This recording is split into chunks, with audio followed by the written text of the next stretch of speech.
How to see private account on TikTok? Firstly, you have to install the TikTok app. Now you have to open it and you can see this is the desktop of your screen. Now you have to see at the bottom there are different options like home, friends, plus, inbox, profile. Click on the profile option and you can see here profile option. Now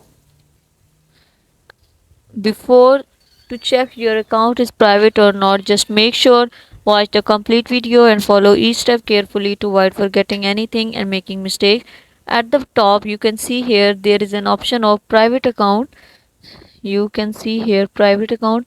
In this way you can check your account is private or not. If your account is not private, then you will not get this private account option on your account. Thank you so much.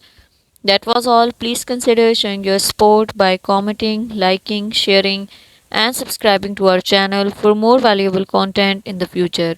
Your engagement is highly appreciated. I wish you very, very good luck. Thanks.